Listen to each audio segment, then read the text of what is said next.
In the 16 years I've been doing development, I've always kept a main job, but in all that time, I've done a lot of side work. And I've made a lot of mistakes doing that side work. So today what I wanted to do was take everything I've learned doing side work over the past 16 years and distill it down into 5 tips for you on how to price your side work. We're going to talk about project-based pricing, and then separately we're going to talk about hourly-based pricing. And I have one special warning for you at the end.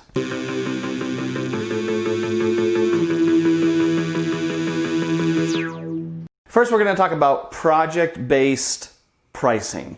Project-based just means they say, this is what I want you to build, and you say, okay, I will do it for this set amount.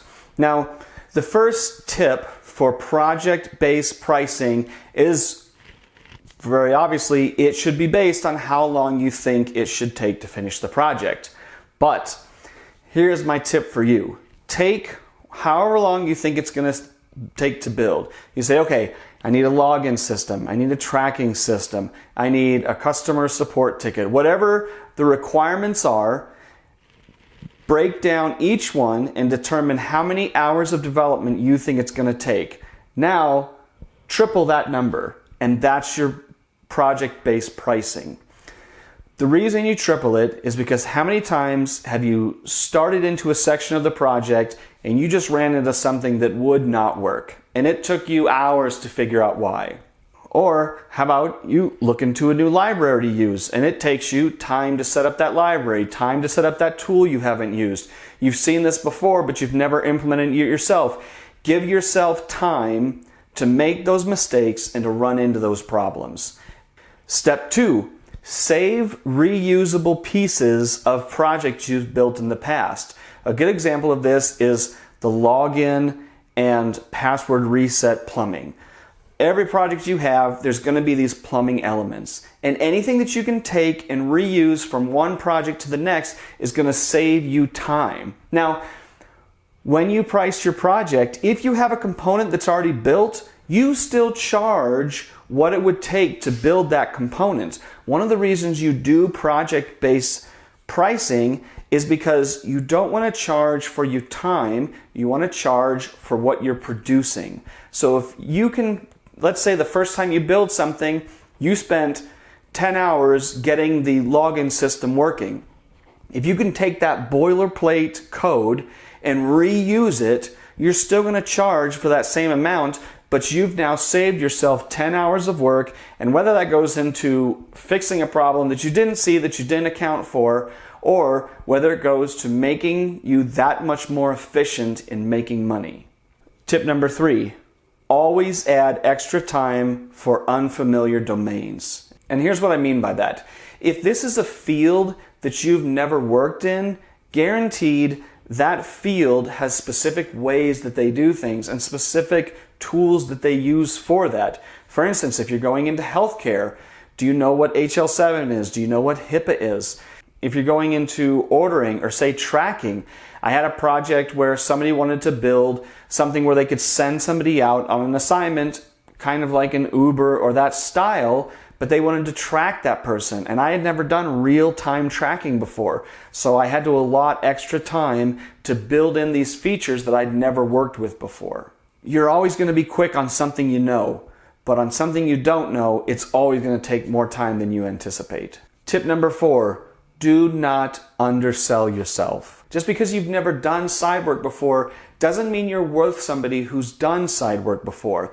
Do not charge anything less than you get paid in a normal job to do that work. You are worth that much. They're not paying you just for your time building that project. They're paying you for your expertise in building it. And that didn't come cheap for you, and it doesn't have to come cheap for them. Number 5, and this is the most important thing you can do. Always, always, always have the requirements and the feature set in writing before you begin. If you've done any amount of development, you've seen feature creep come into a project.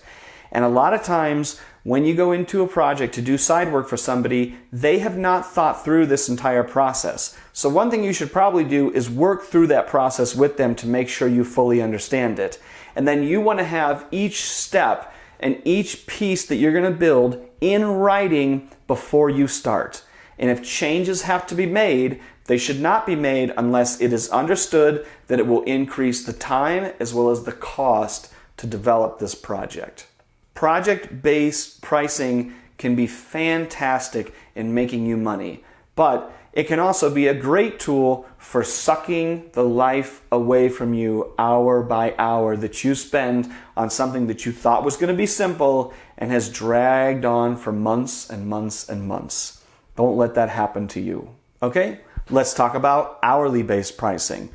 A lot of times people are less inclined to pay for projects on an hourly basis. So more than likely you're going to end up on a per project based pricing. But if you can get hourly based pricing, here are my 5 tips for you. Tip number 1, don't artificially inflate the time that the project takes. And this means in a malicious way as well as a careless way. And what do I mean by that? Obviously, you should only be charging for hours that you're working on that project. You might be able to get away with it for a little bit of time, but you will quickly lose the trust of the person you're working with if they don't believe you're working during the time they're paying you. But if there is no sense of urgency because in your mind, well, if I take an hour to learn this, I'm still going to get paid for it. Well, that itself is inflating the time for this. You want to charge them for when you're working on the project. You don't want to let a lack of urgency creep into the project because in the back of your mind, you're thinking, well, I'm getting paid for this. Once again, you will lose the trust of the employer if they don't believe you're working during that time. Number 2, and this is a little bit of a carryover from the project base, charge what you are worth. If you get paid $35 an hour as a developer, you should not be doing side work for $15 an hour unless you have a very good reason why you're doing it. Maybe it's a charity or maybe it's something else, but most times those projects are not worth doing. You think you're trying to help, but it will almost guaranteed come back to burn you. Do not charge less than you are worth. Tip number 3, and this could also carry over to the project base a little bit, but remember, you need to set aside money for taxes. Depending on who you're working with, they are required by law to give you a W-9 form if they are paying you over a certain amount of dollars. And most small businesses are going to abide by that because they want to write off the development cost. So if you are charging, let's say you get paid $35 an hour and you say, okay, I'm going to charge you $35 an hour. Well, when that 1099 comes in, you owe the taxes and the Social Security for that money. So at a minimum, I would tack on 25% above what you want to make to set aside for taxes. In some cases, you might want to set aside more than 25%, maybe 30%. So whatever the percentage is, you need to add that on to what you want to make and account for that before you give them a price. Number 4, and this can help a little bit with number 1 as well, but give clear expectations of what you think the timeline will be and when you think certain milestones will be done. Now, this will also carry over into when you run into problems. If you run into a problem, let them know. Communicate with them what is going on so that they have a clear expectation of when stuff will be done and when they can expect to see progress. And that leads right into number 5, which is show progress that they can understand.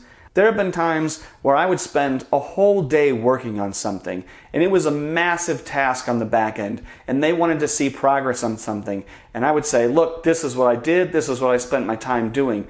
But if they're not a technical person, they're not going to understand that, and they're going to feel like they're not seeing progress. Where I've had other times where I had a small list of like 5 things that were visible to the customer, and I got those 5 small things done. They might have taken me 20 minutes to get the whole thing done, but they were ecstatic. They felt like I had done so much work, even though it wasn't that much. Make sure you know what they understand and what they're going to understand as progress, and try to give them a mix of stuff that you know needs done, but they're not going to understand, with stuff that they're going to be able to see in a tangible way. Hey, there's progress being done in this project. Finally, here's a warning I'm going to give you for any type of side work you do. If it's a family member, if it's a friend, if it's somebody you know, It has to be business. It cannot be a special deal for them, because that will come back and bite you. I've done it several times and it's always worked out badly. Don't do it. It's not worth the hassle. If you have any questions, post them in the comments. I'll be glad to answer any questions you might have. If you like the video, thumbs up, subscribe if you want. I appreciate your time. Thank you.